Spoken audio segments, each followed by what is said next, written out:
Hello friends, મુદ્રિકાસ કુકમાં સ્વાગત છે તમારું। આજે હું તમારી સાથે શેર કરીશ એકદમ સરળ રીતે બની જાય એવું ગુંદાનું અથાણું। આ અથાણાને તમે 1 વર્ષ સુધી સ્ટોર પણ કરી શકો છો। આ અથાણું સ્વાદમાં ખૂબ જ સરસ લાગે છે। તો આ અથાણાની સિઝનમાં ગુંદાનું અથાણું કેવી રીતે બનાવવું તે જોઈએ।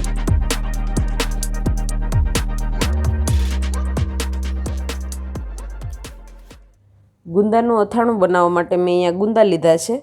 તો હું અહીંયા આખા ગુંદાનું અથાણું બનાવું છું, એટલા માટે આ ઉપરની જે ટોપી આવે એ કાઢીને ગુંદાને બોળી દઈશું। સૌથી પહેલાં તો આ રીતના ગુંદા કાઢી લઈશું।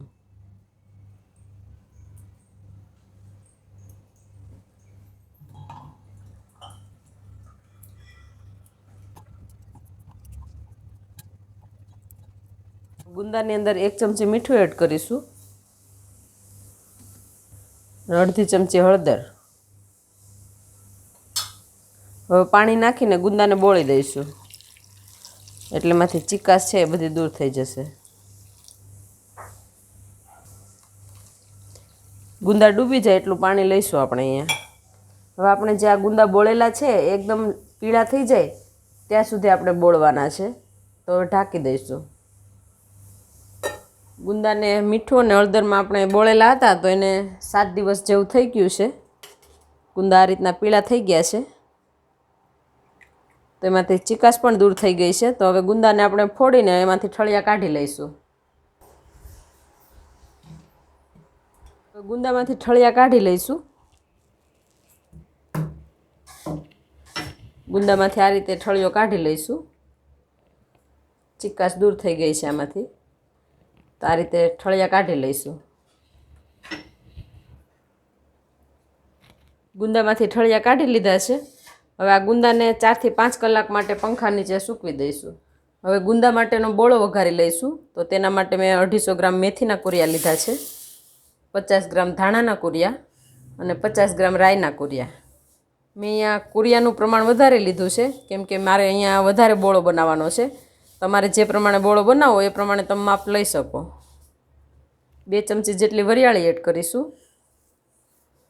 બધા કુરિયા અને વરિયાળીને મિક્સ કરી લઈશું આ રીતે। હવે આપણે વઘાર કરીશું। 1 ચમચી હિંગ એડ કરીશું। આપણે હિંગ એક બાજુ જ રાખીશું, એટલે એના ઉપર ગરમ તેલ આપણે એડ કરવાનું છે। મેં અહીંયા 5 મોટા ચમચા ગરમ તેલ લીધું છે। એની અંદર આખા મરી, લવિંગ અને તજ એડ કરીશું। લવિંગ ફૂટે પછી આ વઘાર છે આપણે કુરિયા ઉપર એડ કરીશું।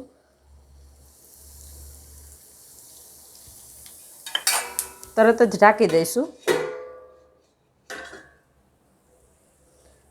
વઘારની સરસ સુગંધ બેસી ગઈ છે। હવે મિક્સ કરી લઈશું। અત્યારે આપણે વઘારમાં તેલ નાખ્યું છે। હવે જરૂર પડે એ તેલ ઠંડુ પાડી, ગરમ કરીને ઠંડુ પાડીને પછી આમાં જે પ્રમાણે તેલ એડ કરવું હોય એ પ્રમાણે કરીશું।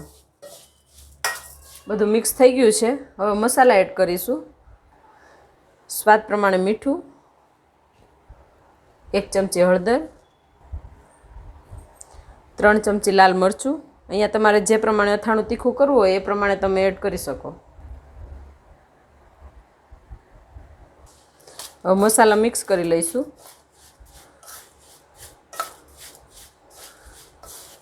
લાલ મરચું છે એ વઘાર કરીને પછી ઠંડુ પડે પછી આપણે આમાં એડ કરવાનું છે, એટલે અથાણું છે એ કાળું ન પડી જાય। ગુંદા માટેનો બોળો એકદમ સરસ તૈયાર થઈ ગયો છે। આપણે અહીંયા અગાઉ જ બોળો બનાવી લેવાનો છે, કેમ કે આપણે ગુંદાને સૂકવીએ એ પહેલાં બોળો તૈયાર કરી લેવાનો છે, કેમ કે વધારે જો ગુંદા સુકાઈ જશે તો કડક અથાણું થશે, એટલા માટે બોળો તૈયાર રાખીશું આપણે। હવે ગુંદા સુકાય પછી આપણે આની અંદર ભેળવી દઈશું। હવે અથાણાની અંદર વધારે જો જરૂર પડે તેલની તો ગરમ કરીને ઠંડુ પાડીને આમાં એડ કરીશું। હવે બોળાને ઢાંકીને મૂકી દઈશું। ગુંદાને આપણે 4 થી 5 કલાક માટે પંખા નીચે સૂકવી લીધા છે। હવે આપણે બોળાની સાથે મિક્સ કરી લઈશું।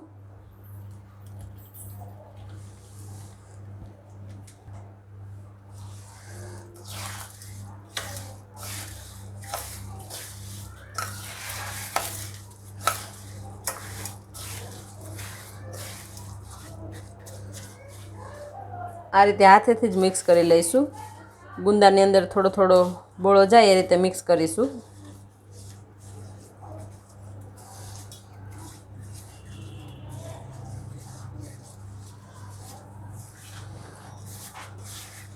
ગુંદા મિક્સ થઈ ગયા છે અને ગુંદાનું અથાણું એકદમ સરસ બનીને તૈયાર થઈ ગયું છે. તો બનીને તૈયાર છે 12 મહિના સુધી સ્ટોર કરી શકાય એવું ગુંદાનું અથાણું.